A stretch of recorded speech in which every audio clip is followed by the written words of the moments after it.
Do you believe in the stranger danger saying? Let me know in the comments, because I'm going to tell you right now that the stranger danger concept is a huge myth, especially as it relates to protecting your kids online. And in this video, I'm going to talk about the 3 reasons why stranger danger does not work in the online world.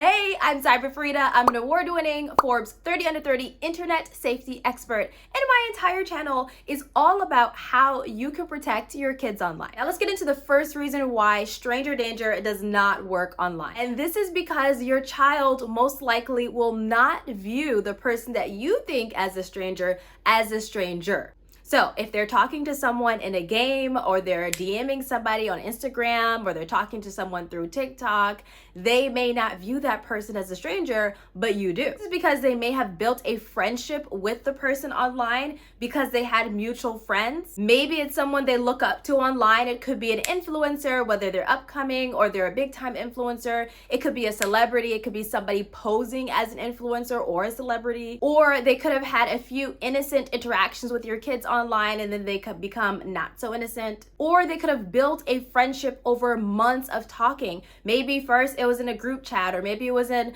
a community or a subreddit, or maybe it was a Discord channel, maybe it was a bunch of people who were playing games together. They actually formed a friendship through talking through the voice comms. So many things can happen where that person who is a stranger to you is no longer a stranger to your kid. The reason why this is important is because if your kid does not view this person as a danger because they're no longer a stranger, they're going to now have less boundaries. They're going to tell them a lot of different things. They're going to form a friendship and say, hey, this is where I live, this is my name, here's a picture of me. And they may do things that they otherwise would not have if they viewed that person as a danger. There is a study that found that children view strangers as mean, old, creepy, fat, bold, mentally disturbed, sweaty, or wearing big, thick glasses.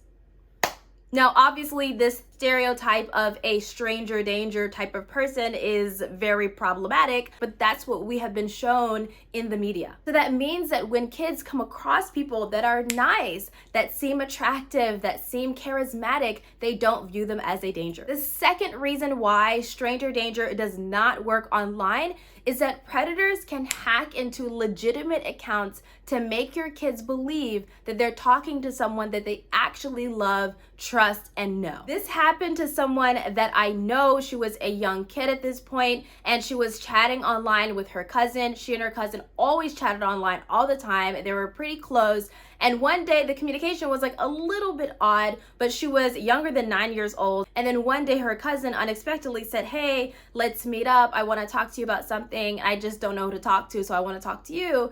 And she thought that was odd, but she said, you know what? It's my cousin. I know my cousin. Let's meet up with my cousin. Of course, as you can probably tell from the story, this was not her cousin. It was a predator, and she was assaulted when they met her. Stories like this are not extremely common, but they're common enough so that we need to pay attention to them. Just because you're talking to someone that you love and trust and you know in real life, does that mean that the person behind that account is the actual person that you know? So if you ever feel you have that gut feeling that you're not talking to who you're talking to, even as an adult, even as a parent, trust that gut feeling and raise your kids to trust their gut, trust those uh-oh feelings, those I'm really uncomfortable feelings, and to let other people know that they love, that they trust, that something feels not right, something in my tummy doesn't feel right. Let me talk to an adult about this. The third reason why stranger danger does not work online is that interactions with strangers online is very, very normal. Strangers are the people your kids game with. Strangers are the people that they reply to in comments or videos. Strangers are just the internet.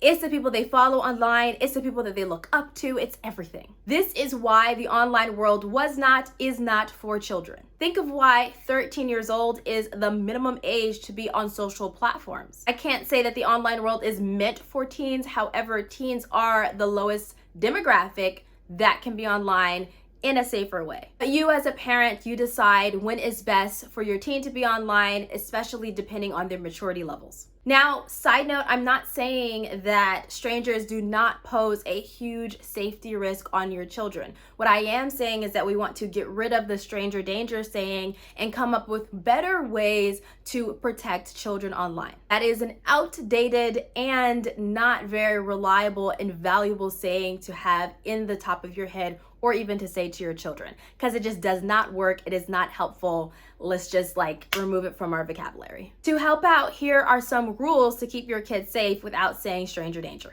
1, create some non-judgmental open spaces so they can feel safe to talk to you. 2, accept their small and big feelings and make space for that. 3, whenever they talk to you about their small or big feelings, when you're making space for them, do not react to those feelings in a way that would make them feel uncomfortable to bring it up again, and do not punish them for telling you things that make you feel uncomfortable or go against the guidelines you set for them, because you want to make sure that they're able to come back and talk to you about different things again.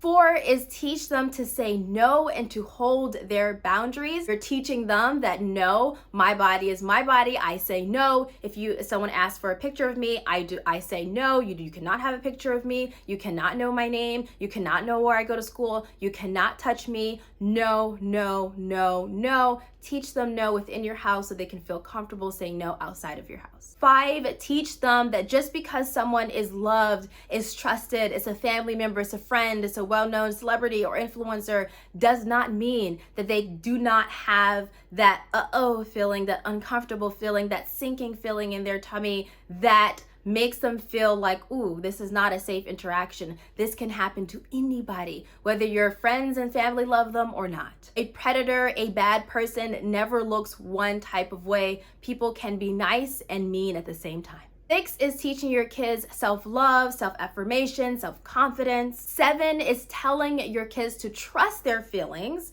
be okay with their feelings, and to tell you what they're feeling at any time. Now, I just mentioned how building open, non-judgmental, safe spaces for your kids are the key to protecting them online from strangers or not strangers equally. I made an entire video about how you can start having those safe relationship with your kid, safe spaces with your kid. The video is now on the screen and you can watch it by clicking it right now.